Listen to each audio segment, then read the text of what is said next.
in day-to-day life when there's just smoke, mirrors, and I was going to say menopause, not menopause, metaphors, then it can be quite challenging. Hello and welcome to the Neurospicy side of YouTube. I'm Caitlin. Thank you so much for joining me today. Please subscribe because I've set myself a ridiculous goal of 1,000 subscribers by September. We're on the 22nd of June. I have 5. We're just going to see where that takes us. I've also got a TikTok if you want to follow me. Let's get right on it. So I want to go into what ADHD actually is. There's a lot of buzzwords going around the internet.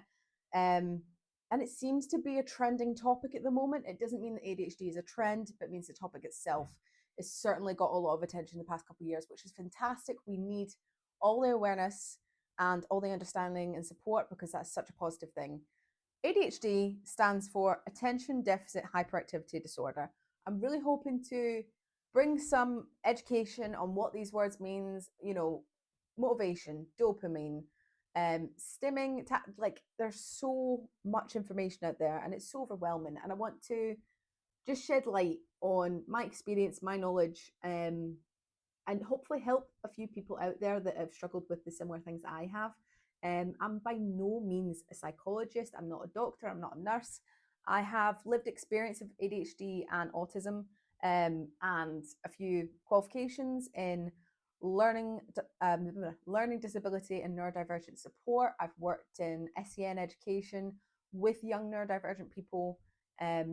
So yeah, that's all the qualifications and kind of lived experience that I have. And I'm really hoping to help the neurodivergent community out there with this platform, with a few other things. And yeah, I'm hoping to just do good and spread some positivity in the world, man. There are 3 types of ADHD, which not everyone knows this. There's hyperactive, where you can be, physically fidgety, restless, unable to sit still, or it can also be internal, where you can have racing thoughts, struggle to focus, and moving on to the next thing in your mind, very quickly. You can have both of these things. It could be internal, external, both. It's sometimes when it's just internal, it can be hard to diagnose ADHD and get the right support that you need. So that's another thing to factor into this, as well as masking.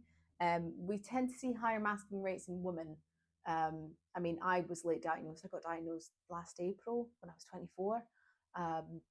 But had there been this sort of education about this prior, I think I would have been diagnosed when I was a child. But also I was moving around different countries a lot, so that would have been hard to spot. The second type of ADHD is attention deficit, where you struggle to focus, you're easily distracted. What is that?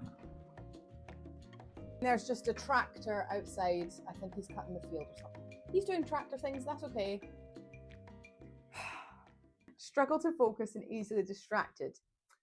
So you've got hyperactive, you've got attention deficit, and then you've got type 3, which is combined. That's what I personally have, which is where you have both the hyperactive side of ADHD and the attention deficit side of ADHD. So I could be both.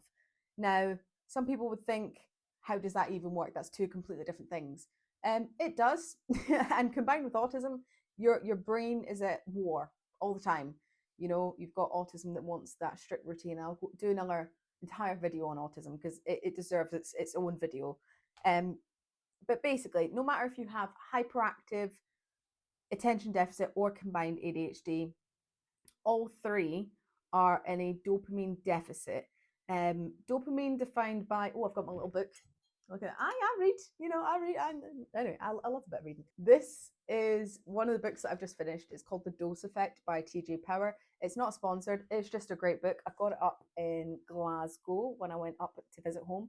And it talks all about dopamine, oxytocin, serotonin, and endorphins. Would honestly give it a read. It really helps further educate me on these types of chemicals and what it does for our brains. He even touches on ADHD a little bit in there. But yeah, dopamine defined by T.G. Powers in that book is, it's a brain chemical that makes hard work feel good. It controls the pain-pleasure balance, and it's key for our survival. It's basically a chemical messenger in the brain that carries signals between nerve cells, which is a lot of science gobbledygook, if you ask me. basically the key functions of it is the reward center, your motivation and focus, your motor control, and your learning and memory. That's what dopamine helps you with.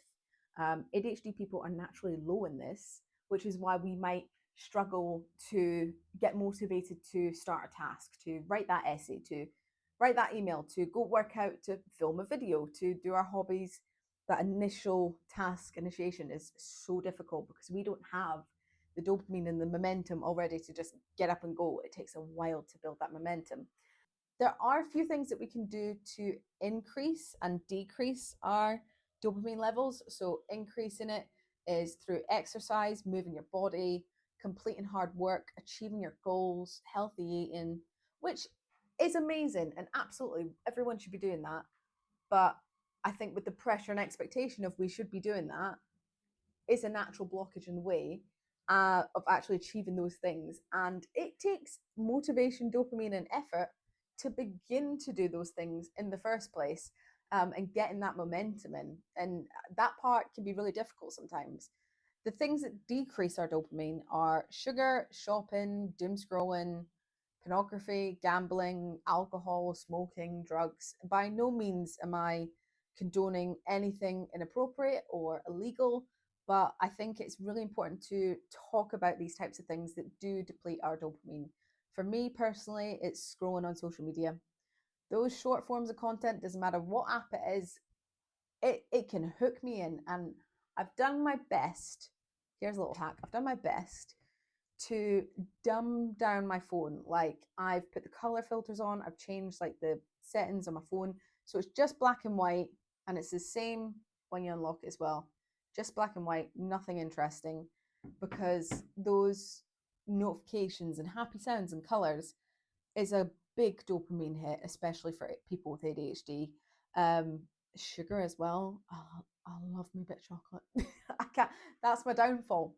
But I know that sugar itself gives you such a dopamine hit. Also, it affects people who are histamine intolerant. I'll do a whole other video about that. Basically, if you've got like pet allergies, hay fever, your histamine is naturally higher in your body, which can cause, itchy eyes, runny nose, that weird feeling in your mouth, like blocked ears. Not fun. But sugar also creates a histamine response, making those symptoms more exacerbated, but the dopamine will keep you going back for more. Fun fact, those are the things that can increase or decrease our dopamine. And absolutely, with lifestyle choices, being aware of our habits and forming a lifestyle that is most true to us as individuals, whatever works for you. We all know our own bodies and brains best. We know the habits that we go back to after a hard day. And you open your phone and you're just like, oh, I'll just scroll for a wee 20 minutes. And 20 minutes becomes 45, becomes an hour and a half, and that's and you feel absolutely naff. You don't feel good after it. But then sometimes getting that motivation to get up and do a workout can feel like you've got a mountain on your chest. So I think it's just a case of being informed and aware of your habits, your body, your mind, what works for you, um, and going from there and taking small steps, tracking your habits and what works for you, and doing the tiniest amount of steps. Consistency, I thought consistency meant showing up 100% every day, no matter what. And as a literal thinker, I thought that for about 24 years. Right, I'm 25 now and I'm just learning. Consistency is showing up with whatever you've got on the day. If you've got 10% that day, give it 10%, give it 20%. Doing something with the minimum amount of effort, but keeping that ball rolling is better than not doing it at all. If I just waited until perfect to start this YouTube channel, to start my Neurospicy brand, then it wouldn't have even come into creation or fruition at all.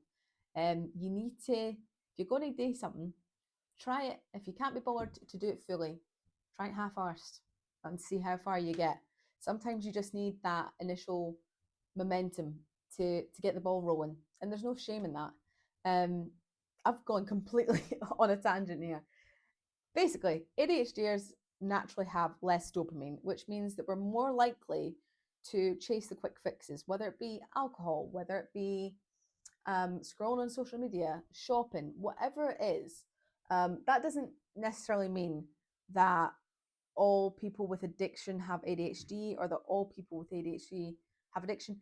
There's a crossover, and no matter what shape that looks like, everyone deserves the support and the care that they need in order to live their most full lives. There's no shame at all in, just doing what you got to do to get on with your day, but making the informed, healthy choices for your body and mind is really important.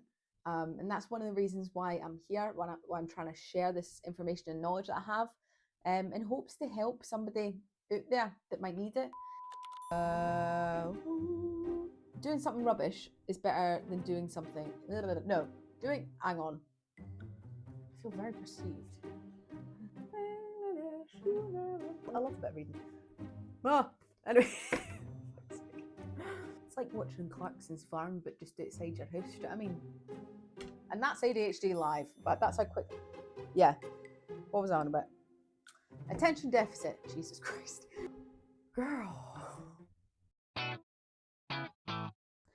Wherever you are, I hope that you are enjoying the sunshine, enjoying the heat, having all the ice cream and just living life. I will see you in the next video where I'm hoping to go over autism in itself, my experience of autism. I'll probably touch a little bit on medication as well, because that really heightened my autism personally. It has been wonderful. Have a great day, and I will see you in the next one.